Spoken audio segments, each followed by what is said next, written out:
So welcome back to my channel. This is going to be a recap of Channel Zero's The Dream Door, Episode 3, Love Hurts. Okay, so it picks up where Pretzel Jack is trying to drown Tom. So Tom is still fighting for his life. Somehow he ends up getting out of the pool. He runs into the hallway, slips, and Jack is on top of him and basically almost kills him. I mean, he had the knife in his chest, but it didn't go all the way in. And then we see, okay, he didn't kill the doctor. So she was able to fire another shot off and ended up shooting Pretzel Jack in the head. That stopped him long enough for Tom to get up. Tom didn't even look to see if the doctor was okay. He got his ass up, still in his drawers or swim trunks, whatever he had on, grabbed his keys, jumped in his car. And then in his panic, he was trying to speed out of her driveway, and ended up getting hit by a car. So it's like, goddamn, how much can happen to you in one night? Okay, so Jill is on the phone. She's talking to, I guess, the people at the hospital, and she's packing a bag for him. And she hears something downstairs. She goes down. The door's halfway open. Something. And, so you're thinking, okay, well, Pretzel Jack came back to the house, I guess, because he kind of lives in that little room. I don't know. So she's there, and the next you know, Ian comes through the door, and he's holding her dog, and he's like, oh, well, I saw your dog out here, and the door was open, And I'm like, Ian is weird. Okay. So she ends up asking him to stay for a while so she could get herself together because she was feeling uncomfortable in the house. She did. He ends up offering to drive her. But, while she was packing the bag, he was asking her about, okay, so what happened? And she was like, well, I have to they just asked me to bring clothes. He was like, well, yeah, when you're injured, they sometimes cut the clothes off you. And she was like, well, he wasn't wearing any clothes. Like, oh, okay. And so he was asking about, what happened. And she was like, well, he thinks that somebody's after him, And so he gets to the hospital. They get to the hospital. For whatever reason, Ian walks in the room behind her, like, Tom like that. And so even Tom was looking like, oh, okay. She was like, oh, well, Ian drove me. And, Ian was like, oh, well, how you doing? And he was like, I'm good. He was like, oh, yeah, so you don't have to stay. He was like, oh, you can, I can if you want me to. And she's like, no, we're good. It's fine. So he ends up leaving. And then he tells her why he was, obviously, at this point, she's been told that you were brought into the hospital basically in your drawers. And now, of course, he has to explain to her what the hell was going on. Why was he at that house? And so he was doing something called floating meditation. Okay, so while they were talking, she was asking him, well, is there a reason why you didn't tell me? And he was like, well, I should have told you. And then she started asking, well, is there a reason, why you were going? And he's like, Jill, like, he just didn't want to talk about it or get into it, whatever. So around this time, the cops walk into the room with a laptop. And so there's footage. They have video footage. She had video camera in the surveillance cameras in the room. So thank God. So they were able to see the attack. They see Pretzel Jack, obviously, but to them he just looks like this weird guy in some clown makeup that's going around killing folk. That's basically what it is. And they started asking him about the woman Vanessa Moss, who is she's not a doctor. I think he said she's a licensed doula, and they were asking her, like, well, how did you find out about this woman? Because it's not like she advertised. And they started asking him about his phone and who was Sarah, and he said the same lie, like, oh, I did some work for her, and she was, some time back, and they weren't too happy, still lying. And they were asking him, like, why is it that here's the second time that somebody's been attacked, and you've been left alone. Now, obviously, she wasn't there. But they're trying to figure out, like, why is this person going after everyone except you? So now it's looking like she's trying to have her husband killed for whatever reason. And so they talked for a while. And then Tom mentioned, like, yeah, they started asking about what's going on with this guy. Does he look familiar? Why does he look the way that he looks? And then Tom mentions the sketches, and she's standing like, he was like, well, yeah, it's funny because, he looks like this caricature of a guy, of this person that Jillian drew as a kid. So obviously now the cops are looking like, okay. So, but nothing comes of it. They end up going home. And he started asking her, like, well, what's going on, Jillian? Who was this guy? Are you sure you don't know him? You sure you didn't get a good look at him when Jason was killed? What's going on? So even now he's skeptical, like, like, bitch, are you trying to kill me? But she was like, I have something to show you. And the whole time they were talking, you see Pretzel Jack standing outside, all shot the hell up, just standing looking in the mirror, kind of just looking to see what's going on. So she started to lead him, Tom, to the basement. So they're in the basement, and she pulls out the little sketchbook she did as a kid with Pretzel Jack. And she's telling him that, basically, that she made him, that Pretzel Jack, that her father had taken her to the carnival, the whole story, which she already knew. That's where the inspiration came from. And after her father left, that's when he became real. And he was like, what do you mean became real? I guess the same thing that the doctor was trying to figure out. Like, it was just like, due to, I guess, extreme emotional distress, this what she considered her imaginary friend became, I guess, flesh and blood, I guess. And she said that he used to sleep under her bed, and like he was her friend. And then when she moved away, it was like she kind of forgot about him. Well, not kind of, she forgot about him. And so, she took him down, all the way down to the room where she initially saw Pretzel Jack, and she had this bundle or something on the floor, so she unwrapped it, and it was the carcass of the manifestation of Pretzel Jack when she was a kid. So when she forgot about him, like, he kind of decayed, like, her thoughts and memories of him. So she was like, he was like, what the hell is that? And so she was explaining to him what it was. And so she was like, well, she said, basically said that I've laid my secrets bare. Now, how about you? And he's still standing there like, what? I don't have anything to say. And then she was like, I know about the kid. And then he's sitting there looking dumb as fuck. And so she was like, I got the call, from Sarah. I heard the kid in the background. What the hell? And so at this point, she's getting upset. And so at this point, Pretzel Jack had crawled under a crawl space under somebody's house. And so as she got upset, he woke up. And he comes crawling out from under this house. And he looks good as new, like nothing ever happened. And so he is on his way to the house, I guess, to take care of Tom. Because now she's upset. Now he's, once again, Tom is now the focus of her anger. So, he's now saying that, she's like, how old is the child? He said 8 months. So she's like, what the hell? What's going on? And so he was saying how when they reconnected, he was basically sleeping with this woman, Sarah Winters, who was married. And so she was having an affair with him. And when his relationship with Jillian became official, that's when the affair stopped. And it wasn't until after that he found out about the kid. And so, of course, she's pissed because she felt like she went into this relationship without all of the information. So if he's 8 months and they reconnected, so they've been together for let's say a year and a half or something like that. So, Tom and Jillian. And so he went into this relationship and this marriage without giving her all of the information. And he then he tries to throw up again, like her issues with her father and how she was never really in the relationship. Now here it is, this guy, Tom is a piece of shit. So you're dealing with a woman who has trust issues, and then you lie to her, and then you again trying to mindfuck her and gaslight her, and you're thinking that, oh, well, I did this because, and then he said, well, I knew that if you found out that I loved you, and I knew that if you found out you wouldn't love me back. So this was not about her. It's all this other shit that she was talking about trying to protect her and all this other trash. This was all about Tom. This whole situation was all about Tom getting what he wanted, and he basically manipulated her into doing that.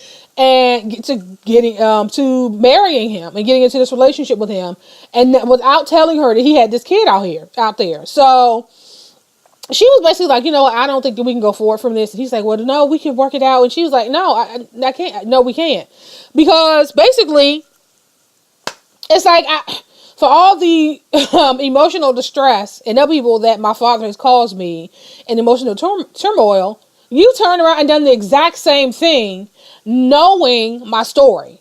So I think that makes Tom even just more cruel than her father to get into this relationship. And then the fact that he constantly throws that shit up in her face and then try to make her seem like she's crazy, even though he's hiding shit from her. So he's acting untrustworthy, and then he's getting upset with her for not trusting him. Okay, try to figure that one out. So she was like, well, no, we can figure this out. We can figure this out. And she's like, well, how are we going to do that? And so Pretzel Jack, he gets to the house just as they were pulling off. And now you can see him walking behind the car. They didn't see him because, of course, the car sped off and he eventually stopped walking. Now he's just standing there watching the car watching them drive away. So it's like, that Tom is a piece of goddamn work.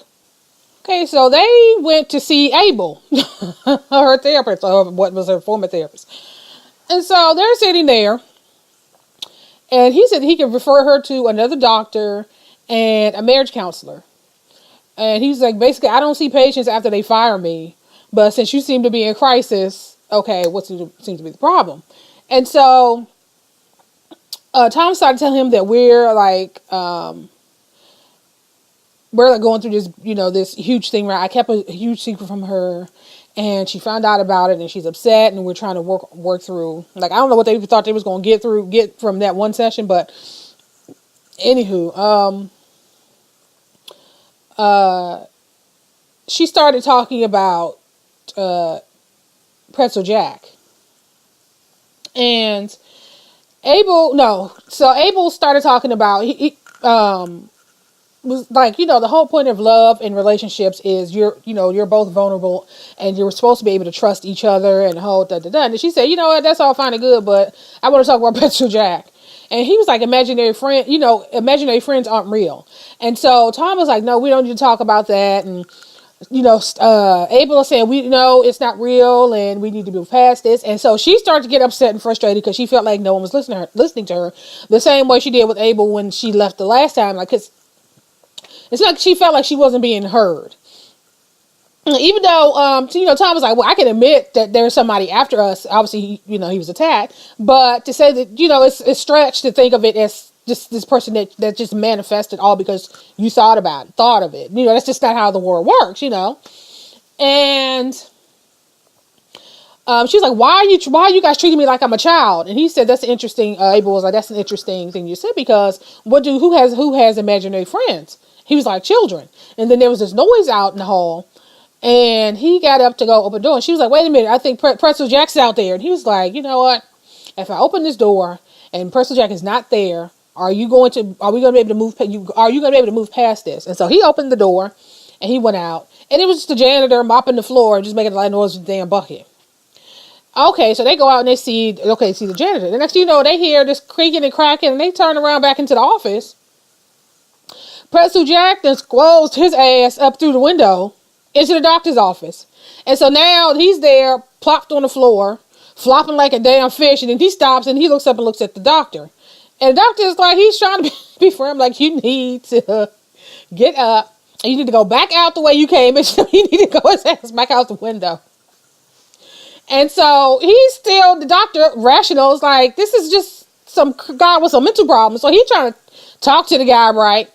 Pretzel Jack jumped his ass up, and Dr. Abel is no more.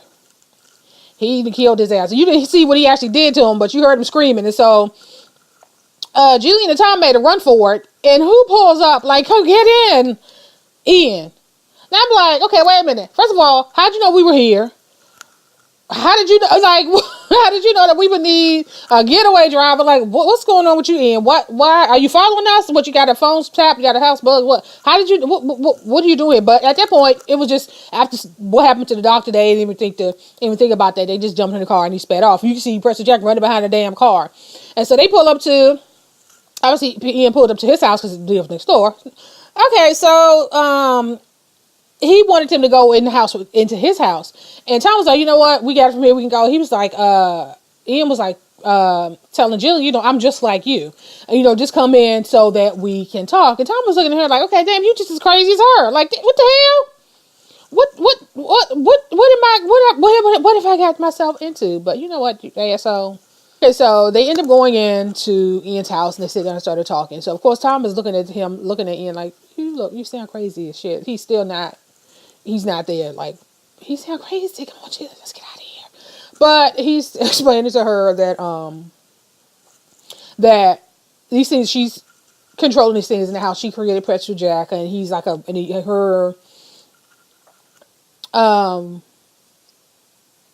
he basically, I mean, which I thought she already knew, like, he comes about when she's like having some type of emotional, upheaval, and that she just stay calm, and she was like, okay, fine, let's say I did create him, how do I kill him? And he was saying, well, you don't really need to kill him, all you have to learn to control it. And of course, Tom's still trying to rationalize, and he's like, okay, wait a minute, okay, so I'm supposed to believe that it's just a coincidence that you're our neighbor? And Ian was like, well, no, it's not a coincidence. I could feel her, and she can feel me too. She just doesn't know it yet, and it's just something, because we have this connection with this, I guess, gift we have. And of course, he decided he was going to do a demonstration, so he takes him to the room, and he's like, okay, just name something, name anything. And Tom was like, a werewolf, and he probably thinking like, something that won't kill us. But so Ian, he lays on the bed. He goes through this whole emotional thing. The lights started flickering. I'm gonna look like he was like having a seizure / panic attack, like all at one time. And then of course he just looks crazy from it. They're just looking at him and like, okay, what? And then you look off at the far off wall, and you can still see something starting to appear. And you can see like, it's like you kind of see a tiger, and there's a tiger roaring, and this whole thing. And then when it's all said and done, this little door appears. So, of course, they're standing there, especially Tom is standing there with his mouth hanging up, like, what the hell just happened? And so Ian gets up and he goes and opens the door, and he said it's a tiger cat. No, a werewolf cat, or some kind of breed, I don't know. And so now they're standing there like, what the hell? So it's like, what do you do when you find out this information? It's like, wow. Okay, so I did create him, which she already knew, but to actually see it in action and seeing how it came about, because as a kid, it didn't seem like it took much. I mean, obviously it took a lot of emotional energy, but nowhere near, if you saw what Ian went through, I can't imagine that was something that she actually went through as a kid when she initially created Pretzel Jack as a kid. And even the night she had the nightmare and that door appeared in the basement, she was having some emotional disturbance, but it was nowhere near that animated. So it's like it didn't take her that as much energy to manifest that. So that was interesting. It's like, and she did it with ease, but it took him all that, So after that little demonstration, of course, Jillian had some questions like, does it matter how far away you are? And he was like, well, I think you have to be within like a 200-mile radius. I don't know if he was just doing something now. She was like, so what if I just jumped on a plane? And she's like, he would just wait. He would just stand there until you came back. And it still wouldn't fix the problem because you could just manifest another one at any time. And he said, I mean, eventually they wither away, which is what we saw the childhood version of Pretzel Jack. But he said basically you have to deal with it. The only thing you can do is learn to control it.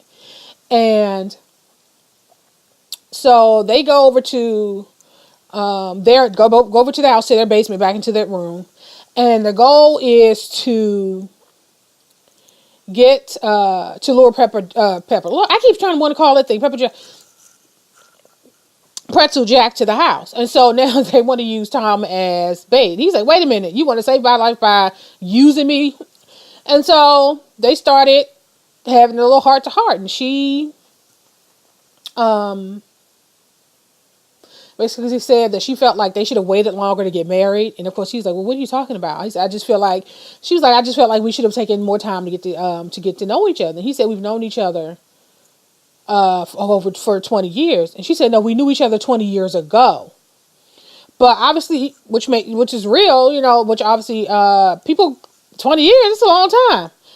And so he, started saying how he felt. He started going into detail about whatever happened between him and Sarah Winters. And so, of course, that was really pissing her off. And he started talking about her, like how he's afraid, the whole issue of children coming up, because he said you just put a wall around yourself and you don't let anybody in. And how that's part of his fear of having a child with her. And of course that really hit her. That was hurt her. And he was basically saying that what he wanted her to say was, Tom, you fucked up, but I still love you. And I mean, that's what most people, it's like, it's not that easy. This whole fantasy of unconditional love and that I can do and say whatever I want and you have to forgive me because in the vein of love. And I'm like, that's just not how the world works. And especially when you're dealing with somebody who already has trust issues, which you knew, who has some emotional issues, which you knew, and to expect her to have that kind of reaction, I thought was just like really unrealistic for him to even think that or say that. And so he basically walked away. And he was like, well, wait, because they're still trying to get Pretzel Jack there. But at this point, she's already doing this whole spiel about what happened between him and Sarah Winters. Pretzel Jack was well on the way because she was pissed. And, well, it was a combination of pissed and hurt. But, so he gets halfway up the stairs, and who appears at the top of the stairs? Pretzel Jack. So now he's just standing there stuck like, oh, shit, what do I do? And so they flash back to the inside of the room. Ian and Jillian are still there. Her phone starts ringing. She picks up. It's her dad. He's saying that he needs to talk to her. Like, it's urgent. I really need to talk to you. We need to talk. We need to meet. He was like really like trying to drive home. And so she hangs up. And she was like, he was like, well, who was that? Ian was like, well, who's that? He's like, my dad. He was like, your dad? And so she said, yeah. And so next the lights flickered and it turned off. It got really dark. And then she turns. And her and Ian are standing there just staring at the door. And Pretzel Jack walks in. He stands there. And then she walks over to him very slowly. He's like, okay, remember, you have to control your emotions. You have to control. And so, excuse me. So she kind of like walks around him. And just to, I guess, get a good look at him. Like, yeah, he really is here. And then at this point, Tom, he's back he's standing in the doorway now. He's just watching. And so she walks up to him, she's standing up face to face, and then she touches his face, and she leans and puts her head on his shoulder, and he puts his arm around her and just hugs her. And Tom is he's there standing by the door. So the next thing you know, you hear bam, bam, bam on the front door. Like, I know, are you there, Tom? Are you there? So he's like, oh shit, what? So he goes upstairs. And he goes to the front door, and who was it? Of all the times this bitch could come to the house to confront him, Sarah Winters. And so that's how the episode ended. So it's like, oh God, what's going to happen next? So yeah, it's a, like I said, very good show. I'm so mad I didn't see the first 3 seasons. I'm going to see if I can find it somewhere so I can see how the other shows seasons measured up. But yeah, really like the show. Really like the series. Like, oh man, I really got to find those other shows. But I'm going to end this here, and I'll talk to you guys in the next video.